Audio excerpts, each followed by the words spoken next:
You know the problem with garlic bread? Simply put, there's not enough variety. There are so many wonderful ways you can prepare garlic. Why should we limit ourselves to just 1 or 2? Why not 9 or 10? What would happen then? Well, that's what I wanted to find out, so I made this. The most extreme X Games Boom Boom Huck Jam garlic bread I could come up with. Is it any good? Let's find out. Okay, let's start with the easy ones, the forms of garlic I will not be preparing myself today. First, good old garlic powder. We all know it and we love it, right? Next, we have black garlic. It's a fermented product, really sweet and savory, almost like garlic candy. I'd make it myself, but I don't have a food dehydrator or 2 months to kill, so I bought it at the store. And finally, the mortal enemy of everyone online who wants to sound like they know how to cook, pre-minced jarred garlic. Yeah, I agree, it kinda sucks, but for completeness, we gotta do it. Let's push these off to the side because now we gotta deal with the real thing. This is the first of 3 heads of garlic today, and I'm gonna roast it. To do this, it's really easy. Just take about ½ inch off the top of the bulb to expose the cloves, and place it on a piece of aluminum foil. Add a little olive oil and some salt, wrap that guy up nice and tightly in the foil, and then this is gonna go into a 400-degree Fahrenheit oven for about 45 minutes. While that gets roasting, let's start prepping the other 2 heads for this monstrosity. I need a lot of intact cloves for the rest of this mission, so unfortunately, I'm going to be peeling all of these whole. So I'm not here all day, I'm going to try this technique where you put the separated cloves in a bowl, place a smaller bowl on top of that, and shake the whole thing to knock the skins off. You know, this kind of works. It does sort of bruise it a bit, but it sure beats doing it by hand, and I think for this, that's going to be just fine. This is a joke food anyways. Most of these are still pretty stubborn, so let's give it another shake. There we go. Almost all of them have been liberated from their jackets now, and the ones that haven't are pretty easy to loosen up. Once they're all peeled, I'll give them a quick rinse just to get any small bits of paper that might be stuck. And after a quick pat dry, we are good to go. Okay, so what do we need to do with all this garlic? Well, a lot of things, but first, I'm gonna make some aioli. For mine today, I'm going the garlic mayonnaise route, which I know isn't the most classic form with just garlic, salt, and olive oil, but I tried that and it was simply too powerful. All I could taste when I tested with it was raw garlic, and I can't handle the bold flavors. So, in my measuring cup, I have 1 egg, the juice of ½ a lemon, salt, pepper, and around a cup of vegetable oil. I'll take my stick blender and plunge it all the way to the bottom of the mixture, and in an instant, you'll see delightful, creamy mayonnaise form. Once the emulsion gets going, you can start moving the blender up and down to get that last bit of oil at the top, and within a few seconds, it should be done. Now, to turn this into something I would call aioli, I'll grate in a couple cloves of garlic using my microplane. You can do this prior to blending, but the pungency of the garlic will be much higher, and then I'll stir in some olive oil. The olive oil, I'm just stirring in a tablespoon or so at a time until the whole thing pretty much just tastes like garlic and olive oil. Needs a little bit more salt, but with that, this is tasting pretty good to me. Last thing I'll do with this here is put it in a squeeze bottle, which is a more difficult proposition than I thought, but after a few minutes of clumsily bashing it around, we got it. I mean, just look at that precision. 4 down, a few more to go. Some of these cloves have some unsightly blemishes, so I'll be picking those out and cleaning them up. I'll use these ones for some garlic chips that I'll be making, so I'll slice them up nice and thin. You can use a mandolin for this if you want, but knife is fine. Then, we're also going to need a bunch of minced garlic. You could do this with the microplane, but mine's already in the sink, so I'll be using the knife here too. As for the rest of these whole cloves, I'm going to confit those, so let's head over to the stove. I'm starting in cold olive oil, just enough to cover everything, and this is going to be a low and slow operation. Depends on your stove, but I'd say no higher than medium-low heat. You want them to gently bubble away until they're lightly golden brown, kinda like this. Once they're here, they should be soft all the way through, kind of similar to roasted garlic, but with a hint more texture on the exterior and more olive oil flavor. These look good, so I'll take them out, and since we got the oil going, let's do the garlic chips. I'll crank the heat up to medium now, but not too high because they can burn pretty easily. Whatever you do, don't walk away from these because it happens fast. I like to keep them moving because they can be kind of sticky, and as soon as they start to take on a little color, they're ready to come out. Even when they're out of the oil, they're gonna continue to cook, so it's good to take them out while they're still a little blonde.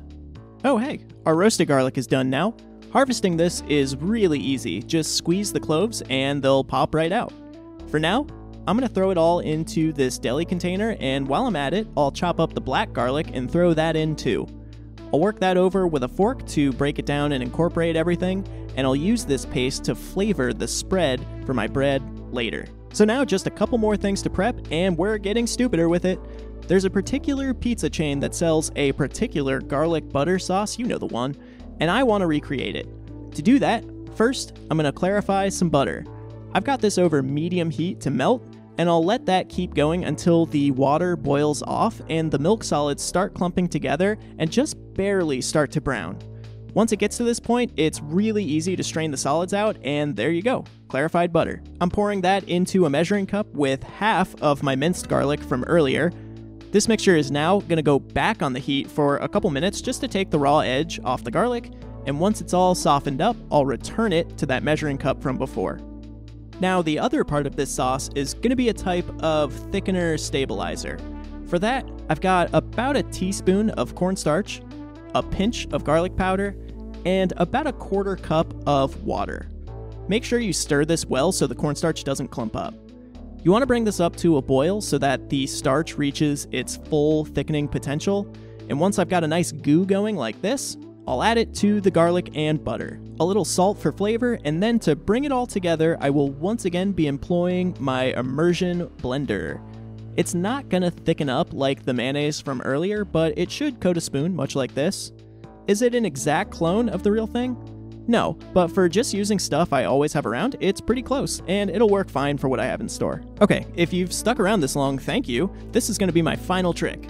Into a small dish, I'll combine half a stick of butter, my remaining minced garlic, salt, pepper, and some finely grated parmigiano reggiano.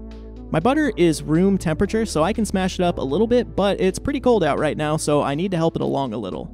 So into the microwave, this goes for just like 10 seconds, just enough to start melting the butter around the edges, but not enough to totally liquefy it. Once that's nice and mixed up, I'll grab a soft sandwich roll, hero, hoagie, whatever you want to call it. I'll cut that in half because what is garlic bread without a little garlic bread? That's right, if you're gonna take a useful recipe out of this, maybe just do this one. Generously coat that bread slab with the butter mixture, making sure to go all the way to the edges because dry bites of garlic bread make God weep. That's going into a 400-degree Fahrenheit oven for a few minutes or until the top is browned and crispy, kinda like this. Looks good, right? Well, not for long because I'm gonna chop this up and basically make garlic croutons with it.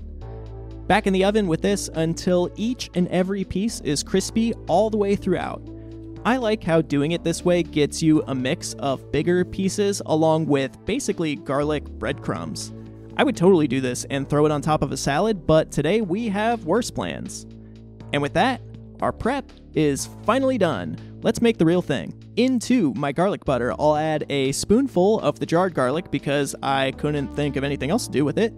And then I'll add all of my roasted garlic and black garlic mixture. All this mass will help thicken it into a more spreadable paste, which is perfect. And it looks like I went a little too far because my emulsion broke, but that's okay, it's all gonna get melted soon anyways. This is gonna go on to the other half of my bread, again, making sure to not leave any dry edges. And for this one, I've cranked the oven up to 450 Fahrenheit. While I wait for that to bake, I'll go ahead and chop up the confit garlic. All I'm doing is taking the root end off and slicing these in half. These things are so good, they're like juicy little pearls of garlic. I'd put them on anything. A few minutes in the oven, and this is our garlic bread. I know, it's not a looker, but let's fancy it up a bit. On goes my bits of confit garlic, and then I'll dot it with some aioli. Onto each dot of aioli goes a perfect little garlic chip, and then I'll crumble over some of my garlic bread croutons.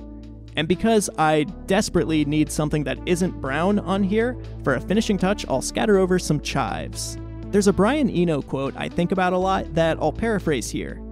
Sometimes you have to go to the extreme place to figure out what's possible, and then dial back from there to get to a more useful position. I think that applies pretty well here. Is this any good?